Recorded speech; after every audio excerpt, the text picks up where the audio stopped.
Ola, estudiante da Química. Neste vídeo abordaremos o cálculo numérico do pH, que son os exercicios típicos da unidade de reaccións ácido e base.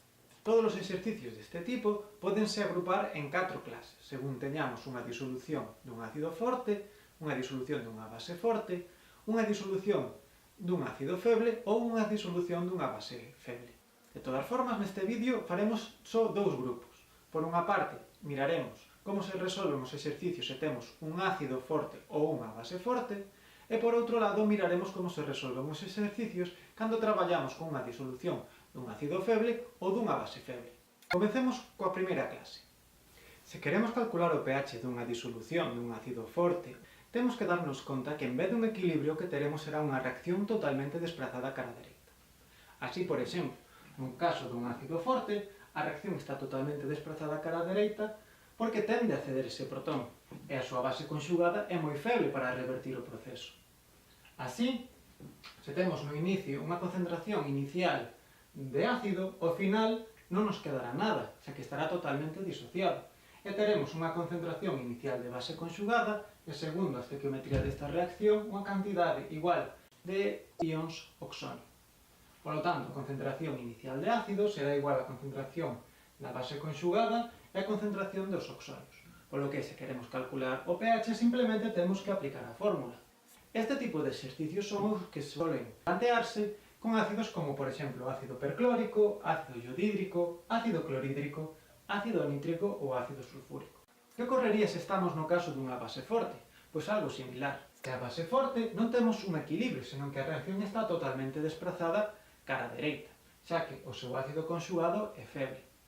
Se ao inicio tenemos unha concentración de base C sub 0, ao final teremos unha concentración de base 0, e unha concentración de ácido conxugado será igual á concentración inicial que tiñamos antes e a dos hidroxilos. Segundo este equilibrio sería igual. Así, a concentración inicial da base sería igual á concentración do ácido conxugado e igual á concentración dos hidroxilos. Como nos suelen preguntar polo pH, o que debemos é transformar esta concentración dos hidroxilos en algo que nos permita calcular o pH. E habería dúas formas alternativas. Por unha parte, poderíamos recurrir ao produto iónico da auga, que nos relaciona a concentración de oxonios coa concentración de hidroxilos, e, unha vez que temos a concentración de oxonios, aplicar a fórmula do pH. Recorda que o produto iónico da auga é unha constante de equilibrio, e polo tanto depende da temperatura. Normalmente traballaremos nunha temperatura de 25 grados centígrados, o cal o produto iónico da auga é igual a 10 elevado a menos 14. Outra forma alternativa de calcular o pH é empregar directamente a concentración dos hidroxilos e calcular o pOH, que é igual ao menos logaritmo da concentración dos hidroxilos. E logo, aplicar a seguinte igualdade, que se obtén a partir do produto iónico da auga, aplicando logaritmos a ambos membros da igualdade e despois cambiando o signo a todos os membros. Se despexamos o pH, quedanos que pH igual a 14 menos o pOH, xusto o que acabamos de calcular. Desta forma temos dúas alternativas para calcular o pH cando temos unha disolución dunha base forte. Estos solen ser os casos, por exemplo, de bases que están formadas polo hidróxido dun metal alcalíneo, como poden ser hidróxido de litio, de sodio, de potasio, de rubidio ou cesio. E tamén os hidróxidos dos metais alcalinotérreos, como poden ser o hidróxido de magnesio, de hidróxido de calcio, de hidróxido de estroncio e de hidróxido de bario. Ollo, nestes casos dos dihidróxidos temos que axustar ben a súa reacción, xa que teríamos 2 e 2. Neste caso, por cada molécula que se consume de base, estaránse xerando dúas moléculas de hidróxido. A partir desta consideración, o resto do exercicio faríase exactamente igual. Ahora vamos a ver como se traballaría no caso de ter un ácido feble e unha base feble. Nestes casos temos que ter en conta que a reacción non estará totalmente desplazada cara dereita, senón que temos que establecer o equilibrio en cada caso. Así, por exemplo, cando temos un ácido feble, teríamos un equilibrio como este. Ao inicio, a concentración inicial de ácido sería C sub 0, pero no equilibrio habería unha cantidade X que se ionizaría. Polo tanto, a cantidade de base conxugada que se forma sería esa cantidade ionizada X, e, segundo a estequiometría desta reacción, a cantidade de oxonios que se forman tamén sería X. A continuación, poderíamos utilizar a constante de acidez deste equilibrio. A constante de acidez sería igual a concentración da base conxugada pola concentración dos catións oxonio, dividido a concentración de ácido. Ao sustituir, obteríamos esta expresión. Para resolvela, poderíamos facer dúas cousas. Por unha parte, resolvela directamente e chegaríamos a unha ecuación de segundo grado, cunha única incógnita. Por outra parte, en aqueles casos que a concentración inicial é 3 órdenes de magnitude superior á constante de acidez, podemos considerar que a constante de acidez é moi pequena, polo que a reacción estará moi pouco desplazada cara á dereita. Nese caso, a cantidade X que se ioniza é moi pequena en comparación á concentración inicial, con que no denominador podemos simplificar e descartar esa cantidade X, obtendo unha expresión moito máis sinxela de resolver. Das dúas formas, o que obteríamos sería a X, co cal poderíamos determinar xa as concentracións no equilibrio de todas as especies. Así, por exemplo, normalmente nestes exercicios o que fan é preguntarnos tamén o grado de ionización. Como estamos no caso dun ácido, será igual a concentración da base conxugada entre a concentración inicial do ácido, é dicir, a X que acabamos de calcular entre a concentración inicial. Tamén solen aproveitar para preguntarnos o pH, xa que, como temos X, temos a concentración de oxonios, co que simplemente é aplicar a fórmula. Hai casos en donde, en vez da concentración inicial ou a constante de acidez, dan como dato o grado de ionización. O que temos que facer é darnos conta que, se despexamos, X é igual ao grado de ionización do ácido por a concentración inicial. Deste xeito, obteríamos X dunha forma moi sinxela, e obteríamos as concentracións no equilibrio das diferentes especies. Pero tamén a X, poderíamos sustituir e obter o pH, ou sustituir na constante de acidez e obter o seu valor.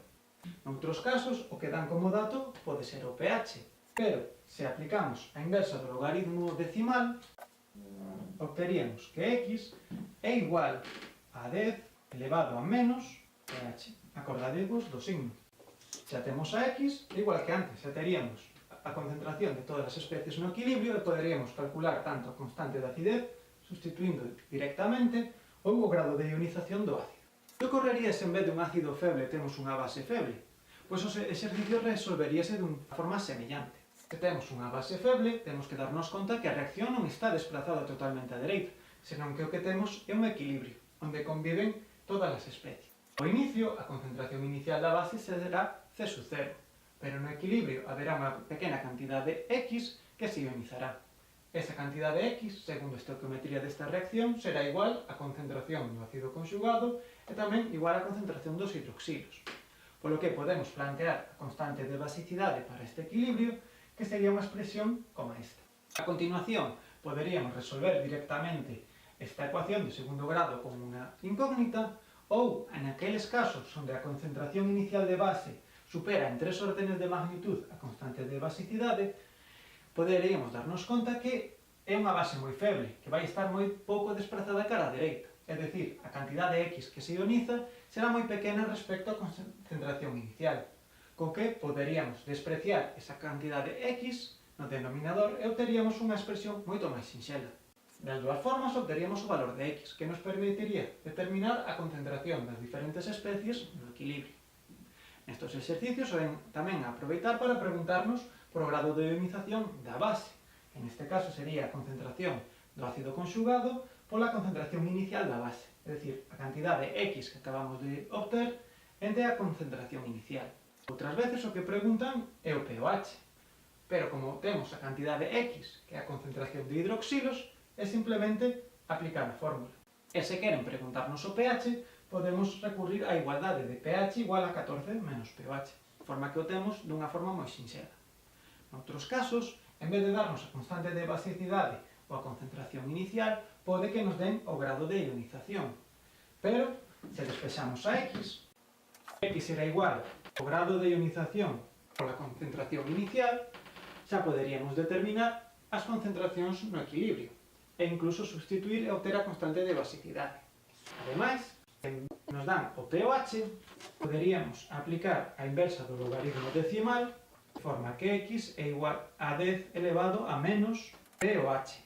Desta forma obteríamos a X e teríamos a concentración das diferentes especies no equilibrio e poderíamos determinar tanto a constante de basicidade como o grado de ionización. Unha vez que xa vimos como determinar o pH de disolucións de ácidos e bases fortes ou de ácidos e bases febles, quedache a ti ver se comprendiches os contidos a partir de realizar a seguinte actividade de autoavaliación. Moito ánimo e vémonos no seguinte vídeo.